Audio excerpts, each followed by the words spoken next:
Hey there, Humbl fam. The My Hero convention in Florida is coming up fast, August 25th through the 27th. This event is for all ages and fandoms, with lots of exciting celebrities to meet, panels and events to attend, and tournaments and contests to win. I mean, it's hard to list them all in this short amount of time, but let's get it. You can meet Justin Briner, Lucy Christian, Monica Rial, Justin Cook, David Matranga, Emily Neves, Christopher Waycamp, Brittany Karbowski, Trina Nishimura, Leah Clark, Jamie Markey, Strange Cat Cosplay, Remy Domino, and Beku Koss, and who knows, maybe the Humbl team has a few last-minute surprise guests up their sleeves. And the cosplay, are you kidding me? I hear Florida brings it. Like every time. You guys gotta come out and see the cosplay contest, the video game and card game tournaments, the rave Saturday night. I haven't even mentioned the incredible artists in Artist Alley or the freaking sick merch you can get from the vendors. And it's all happening right across the street from a beautiful beach at the Destin Fort Walton Convention Center. Get your tickets now at www.myheroconvention.com or just check out the link in our bio. See you guys there. Until then, stay humble.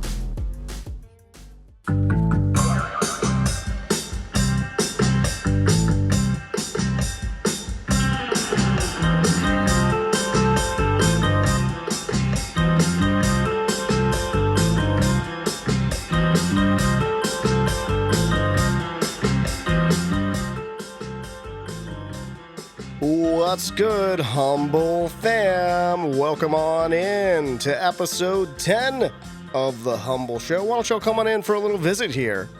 Hey, I think I will. I'm Grant Fletcher, joined by my co-hosts Moonbeam Hallows, and as you just heard there, Brandon Cox. And as I was noticing earlier, we've done this so many times now that Moonbeam is mouthing the words to the intro as I do it. It's just the way it is. Just in case you forget. Yeah, of course. Like a stage mom. Yeah, just a real proud mom. You know, you ever see the moms at the dance things, and they're doing the dance moves, and they're doing all the movements, and they've got the choreography down. It's just part of the deal, you know. So if anyone was wondering, Moonbeam is my dance mom. Heck yeah. We did an event last year. We'll talk about this a little bit more. We did an event opposite of a child pageant or whatever. Yes, we did. We'll get into that on this episode because I think it is topical. But I think there's a lot of news going around lately about actors and acting and productions and things like that. And I figure we probably need to maybe go ahead and clear the air as far as how that may or may not affect us, at least as far as our understanding of it goes, right? I mean, sure. Do you have the you got some notes on that? Do I have notes? No, I only have Well, that's the thing is we're trying to figure it out, right? And the big thing is full disclosure, we're recording this episode way ahead of time. So by the time this one drops next week on Wednesday or either Monday or Tuesday, if you're watching it on Patreon, then we may have found out a whole lot more. But as far as we know, I mean, like anime shows like My Hero Con Florida, that's coming up. That wouldn't be affected at all. No, I don't think that would. Those folks are not. Those folks are not union. They're not SAG-AFTRA for the most part. Some of them are, right? Hold on a second. Yeah, we're trying to figure it out. Theatrical animation is affected. Theatrical anime, yeah. So anything released in the movie theater, right? Yeah. So if they did they did that Dragon Ball superhero movie or something like that, that would be the My Hero. There was a My Hero. Yeah, World Heroes Mission or whatever, something like that. That would be, but it would be mostly that we just couldn't talk about it at a theater. I mean, at the convention. We wouldn't be doing we should have taken some notes on this. Look, sure. We're not trying to I'm not trying to lay down the law and speak from a position of authority. Mm-hmm. We're just saying that as far as we know, we're still good. Oh yeah. Look, and here's the thing. If it comes down to affecting us, we will go through every loophole we can to make sure that if you come to a convention, you will have a good time. and Yeah. you will still get to meet the guest and have a good time. We will Absolutely. make sure we work it out to where it makes sense to still happen. I mean, the most important thing is My Hero Con Florida. Still a go. Oh, definitely. Still a green light on My Hero Con Florida. We're all going to be there, Destin, Fort Walton Beach, end of August. It's going to be a great time. And yeah, like we said, this won't really affect that. Yeah. We had talked, you and I, Moonbeam, kind of had an aside about just kind of, and not really knowing anything, but sort of guessing about how some things like San Diego Comic-Con or something like that would be affected, because like that's a convention that like pretty much primarily promotes upcoming movies, like things that haven't come out yet. Yeah, that's that there's a lot of that going on there. So Yeah. I'm sure that will be affected. But as far as like we're concerned, we're certainly not going to do anything. We absolutely stand with the actors and the writers. I mean, 100%. And we're going to do whatever we can. But we're not going to get them in trouble. No. We will find a balance to where everybody's happy at the convention. Yeah, we'll make sure all the ticket holders, all the attendees are satisfied and happy, and they have a great time. But also the actors are protected, I guess, for lack of a better. We're not going to do anything to get them in trouble. No, you know what I mean? no. We're not going to like, on the sly, talk about stuff we're not supposed to talk about. And we're not in the business of trying to like push people to do things outside of their comfort zone. You know what I mean? It's just not it's not a great way to do business. It doesn't give you the best show. It's not a good time. Oh yeah, it'll be we'll do our best to. We're doing our best, and it's still a developing story. How about that? Yeah, absolutely. Easy enough. And hopefully it'll get resolved quickly. Quickly, that's a different word. Hopefully it will be resolved via quickie. Look, I don't know what goes on in these labor discussions. Okay, is that? But if that's how it happens, I guess that's how it happens. I mean, I think all of my most heated arguments have always been solved by a quickie. So absolutely, that's the best way to resolve things like this is just a quickie, in and out, bing bang boom. This is our last episode. We're done after this. This is the final one. Edit all that out, Grant. Going on the journey with us, but it's over now. we do this thing live. There is no editing. There's some editing that goes on. Believe you me. Here's the thing: is for the most part, it's unfiltered. I'm usually on my 17th cup of coffee by now, and it's just been too hot. It's been too hot to make coffee. Well, yeah. Y'all are working in a zero AC condition right now. Well, we were in a zero AC for all of yesterday. Okay. And then today, I woke up at very early. The plumbing company / HVAC company opened up at 4:30. So I gave them a call, and I was like, what's the quickiest you can get somebody out here? And they're like, we're on our way, baby. So they got here real early this morning and found out that it was just a cord or plug or a wire come loose. So we got us back online, cooling off this joint. So it's nice and cool. But I've been outside shooting a video all day. And it's like 90 billion degrees outside in Mississippi. Yes, it is. What you making a music video? You making a movie? Yeah, that's it. Music video. No, I when I'm not putting on conventions, I do video production work for mechanical companies. So I was doing an owner's training at a hospital. So basically, just a maintenance. This is how the toilets flush, kind of thing. Yeah. And it was fantastic. Someone's got to learn them, Oh yeah. It's just the way it is. Yeah, there's and I ran into the wall. I was there. I accidentally leaned up against the wall. The lights went out, and all the toilets flushed in the whole place. Then they're still working on it. So that's usually two things you don't cross. Yeah, man. That's a wonder. I don't know how you do that, but life's little mysteries, I suppose. Yeah. But yeah, so it's been a hot hot day full of Yeah. crossed wires and loose wires. Reporting live from the Heat Dome. Look, we mentioned earlier about how we did do a convention opposite a kid's. I get, what are they, beauty pageants? I suppose, whatever dance. Yeah, It was a beauty pageant. And it was because we're wrapping up July, and this month has been the 1 year anniversary of a convention we did up in Memphis. We say up in Memphis because that's how far down south we are. In Tennessee, as part of Joe Bob's Drive-In Jamboree last year. Yeah. And it was really cool because normally it's just like a drive-in movie festival, but he wanted to do a fan convention during the day and then the drive-in thing at night. And so, the convention was our part. The drive-in festival was their thing. I mean, Joe Bob was there, right? Joe Bob and Darcy. But it was really cool because like earlier this month, I saw a lot of people who had been at that convention were posting things like, oh man, a year ago we were here, we were doing this really cool thing, and what a great time. So I just felt like it was really awesome that, we were such an integral part of this great memory that these people have, that they're so like excited to revisit a year later. I thought it was really cool. Oh, that was the most fun. That was the most fun we had at a convention. Oh my God, it was so great. The horror fans they're a whole different kind of person, and they're the best people.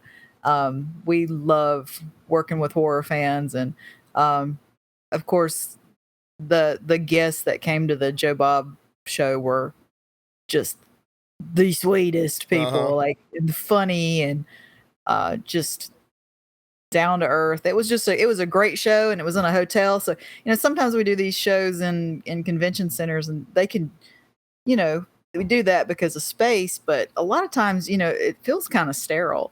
To be honest with you, Yeah, but it's like, hey, you want to come to this warehouse and meet some famous people? Right, yeah. I mean, we don't want it to be that way, but after you do a couple of shows in a hotel, and then you have to go to a convention center, it feels a little it's not as cozy. It's not as cozy feeling as a hotel show. Yeah. So it had that going for us, and it was in that glass building in Memphis, and it was hot. Oh man, it was so hot. Goodness gracious. We were sweating, but we were having fun, man. I will say at nighttime, it felt kind of nice out there, at the drive-in, I guess because we're so far used to, we're so far south, we're used to it being so much hotter. But at nighttime when there was a breeze, at the drive-in, it was really cool. And I'd never done a drive-in movie theater before. And I'd always wanted to do that because when I was a kid, I really loved Monster Squad. And there's the scene in the beginning of the movie where he's like on top of his house. On his roof. He's got his binoculars and he's watching the movie. So I'd always wanted to do that because of that. Because all the ones that here had closed by the time that I was a kid, Oh, man. So that was a lot of fun. And, Joe Bob basically did the last drive-in live, all 3 nights of the show. And showed some things like Rock and Roll High School because BJ Souls was there, and Halloween 3. But yeah, there was Bubba Hotep too. Oh yeah, they did show Bubba Hotep. Yeah. BJ Souls was an absolute sweetheart. Like she really and truly was. I forget what the tagline of one of our shirts was. It was something like Blood, Breast, and Beasts. Yes. And I it was either someone that was with her or me being obnoxious, like, hey, you need to get one of these shirts. It's like, oh no, I could never wear this in front of my grandchildren. I'm like, yeah, you could. I mean, look, you got killed in the first Halloween movie, strangled to death, and not fully clothed, I might add, in that scene. I mean, I feel like you could wear this shirt, So I feel like most people who are strangled to death are usually not fully clothed. Usually shirtless or something like that. Yeah. Seems to be the way it goes down. That's a terrible way to go out. I'll tell you that. What, shirtless? No, I was thinking strangled to death, but I'll tell you what. It both just, it sounds bad. But I have a drive-in story. Yeah. Okay. If you want to hear it. I do. If you want to hear it, here it goes. When I was a kid, like in first grade, we started going to this church that was in an old gas station. As they often are. Yeah. So I was probably in first grade, but you had to walk outside of the sanctuary and then go into like you know how like gas stations you used to have to carry a hubcap or whatever with the key on it to the bathroom. mhm. Well, it was one of those situations, you know. So you'd have to like And leave it the was a whole rosary. sanctuary, yeah, and On the just key. like carry a spare tire out, on the side of the building to unlock the bathroom. But once you got to the bathroom, if you peeked over the tree line, you could see the about 3/4 of the drive-in theater. Like you could see like 3/4 of the screen. But by this time in 1986, it was only playing pornos on Sunday night. Typically how Oh, the business baby. went, yeah. Yeah. So that was my first drive-in experience, was going to the bathroom at church. See, those people, they were at church too, just a very different kind of Yeah, church. man. I don't know why they would pick Sunday night. Seriously, like They knew what for they were Lord's Day. doing. Yeah. I don't know. I don't know if by that time they were like, oh, nobody's coming out here. We'll just watch what we want. Everybody's at church. Yeah. But what they Man, didn't know. Let me was tell you, free. if I knew I could go to a church with like an icy machine in it, I would go to that church There you like go. multiple times a week. Well, I'll tell you what. Some churches have a whole ass coffee shop. There's one church in Sebastopol, Mississippi, that has a Hebrews coffee shop that's open before church starts. That you can get your frappes and your lattes and your cappuccinos. Yes, the Jewish outreach. It's a wonderful yeah. thing. Yeah, so, That's amazing because every church I've ever been to that has like any sort of like coffee machine, they always have cups that are the size of thimbles for said coffee. I'm like, what am Yeah, I it's just a supposed to shot. do with It's a shot glass of coffee. 3.5 ounces of like the worst coffee I've ever tasted? What am I supposed to do with this? yeah. Is this like it's? I feel like in the very small handful of Catholic services I've ever been to, like the little cups of wine that they give you are larger. Yeah. Well, I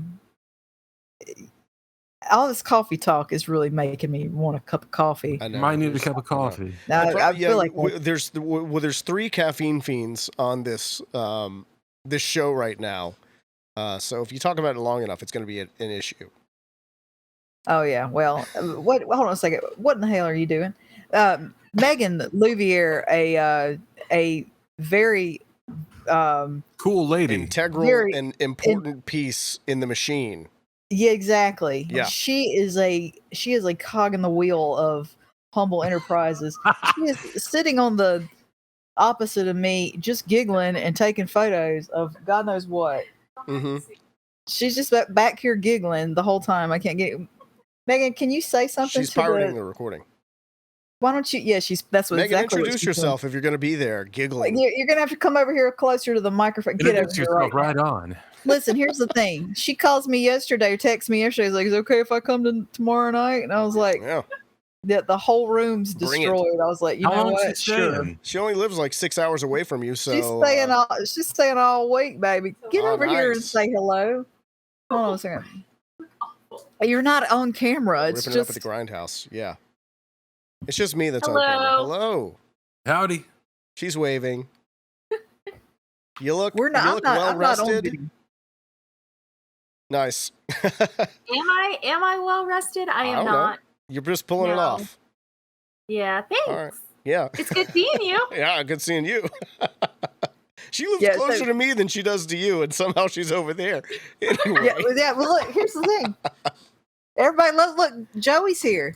Yeah, well, Joey Hey, Joey. lives like next door to you, so it's that's normal. I live like 45 minutes away. Joey's like 45 minutes away, but Pretty close. you know, Closer than me. close that's to for the sure. Megan. Well, look, we were talking about the Jamboree. What's funny about the Jamboree was, Matt, who we love, who was our main stage MC, did a lot of them. But he had, like, for some reason, his voice was not doing too well by the end of the day, I think on both Saturday and Sunday. So I took over a couple of those panels for him. And one of the ones I took over was for the Hammer. Fred Williamson. yeah. Fred Williamson is an actor, producer. He also played in Super Bowl I, known as the Hammer for his football playing days. So definitely a very blunt, very straightforward, but very awesome man for sure. And I remember, because I talked to him a little bit throughout the weekend, and I remember, because normally what I like to do is I like to start, if I do a panel, I'll start on the stage, and then I'll go out with the microphone and ask people questions. But I was like, it was a small enough room that people could yell out their questions, and I was like, I have to sit close to the Hammer the whole time, because if I don't, he's just going to be taking shots at me from the stage the entire time. Oh my gosh. So I was like, man, I've got to demonstrate to him that I'm not afraid to be within arm's length of him, within the reach of him for the entire length of this panel, or else it's just going to go sideways. But he's so funny. Did you ask him what he thought about working with Quentin Tarantino? He told me he sued him a couple times. Yeah, and he told me the second time he sued him, he called him and said, "Hey, eventually he said, "Hey, I'm tired of suing you." And Quentin Tarantino said, "I don't care if you sue me or not, because it's not my money. The studio is going to pay for it anyway." Oh yeah, because I remember I don't remember if it was you or somebody that was asking. He was like, "You should ask him what it was like working with me." Yeah, he didn't say that to me, but that's great. You should ask him what it was like saying. That's awesome. He was man, God, I love you. Well, you don't like being called Fred. So he made a movie called Inglourious Bastards decades ago. Yes. And then Quentin Tarantino made a movie called Inglourious Bastards, and that's whenever he called him and said, "Hey, I'm tired of suing you," and blah, blah, blah. So that's why Quentin Tarantino's movie is spelled E-R-D. E-R-D. That's why they changed the spelling of the movie, was because of the lawsuit. Yeah. True enough. I think we only have a few more minutes left, but I do have my own Fred Williamson story. Oh, do tell. We'll play a game. This was at a previous show of ours. I actually got to sit down in this Q&A, and the guy that was running the panel, he's like, "All right, well, it's time for questions," or whatever he said. And one guy just raises his hand real fast, but then you have other people raising their hands, and you have Fred pointing slightly towards that guy, and he's like, "Oh, okay, yes, it's this kind of like gangly, kind of not so well spoken redhead," and he stands up. He's kind of just to put a mental image in your head. He's the kind of guy who's like, "Oh, may I ask a question? Thank you." Like before he asks a question, he's like, "Homie, you already asked a question. You just wasted your turn. Next." Yeah. But in any case, it's like, oh, it's my turn.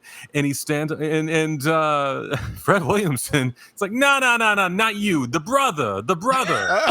and it was the gentleman behind him. And so the redheaded lad sat down with his question unanswered, and he sat down for the rest of the time. Oh, I hope he went by his table and asked the question later. I don't know.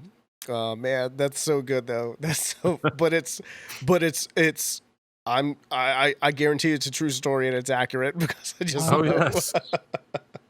Oh my gosh. Look, y'all, like you said, Brandon, we gotta wrap this one up here soon. But so last week, Brandon, you won the game with a point on the name of that band game.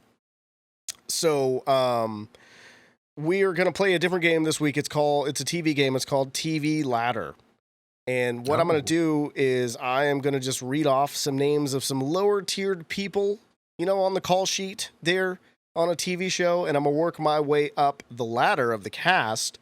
And whenever you think you know the name of the show, just shout it out. How do we feel about that? Yeah, I'm cool with that. That sounds good. Are you going to give us the maybe the decade or the genre? Or no, I've got to keep it as vague as possible in this one, because I'm pretty much going to give you most of the main cast. Okay, are we getting the character names or the actor names? That was going to be my question. Actor names. Okay. Cool. All right. Here we go. We got a bunch on this one. We're going to start Christian Saratos, Seth Gilliam, Josh Oh, Joe McDermott. Walker Stalker. Walking Dead. Yeah. I was going to say it's not Wait, Walker Walker Texas Ranger. Dang. My guess was going to be Becker. Oh. No, You it's know, Walking Dead, right? You know, we didn't get to, was it Ted Danson? Is that right? Yeah. Oh, Okay. shoot. Did I get it right? Yeah, no, you did. Okay. No, Ted Danson is not in The Walking Dead. That's for It sure. was not No, Becker. I didn't think so. But I only watched a few seasons of that, so. All right. Yeah, I know. I kind of fell off before the last one here. Let's see. Point for Moonbeam. One more we got here. Let's see what we can figure out here. Josh Myers, Lisa Robin Kelly, Tanya Roberts, Don Stark. Judging Amy. No. We'll continue. You're not playing. Tommy Chong. I don't know what he said, so. Greg said Oh. that 70s show. I'm sorry. You It cannot is. get It is that 70s show. He does this every freaking time. Just shut your mouth. He can't help himself. He's like, he don't want to be on the. He It's- doesn't want to be on the podcast. He doesn't want to be on the podcast at all. But he wants to sit over there at the table while he's. And then He he's wants to just play the game. blurting out. Oh, he What a pain in the ass. wants to have his tea and drink it too. Well, we're gonna Yeah. we're gonna do an all trivia episode, and we're gonna have Greg be on the all trivia episode soon. I'm like the final boss. What did he say? He said you have to win. He's like the final boss. He's the final boss. Yeah. You all have to battle it out, and then Greg will be the final boss of the trivia show. Man. Yeah, look, here's what we're gonna do. That's perfect. We got to figure it out. All right, I got one more just to see what happens here. Jamie Brewer, Finn Wittrock, Gabori Sidibe. Modern Family. Oh, I like it. Not correct. Jessica Dang. Lange, Evan Peters, Jessica Lange.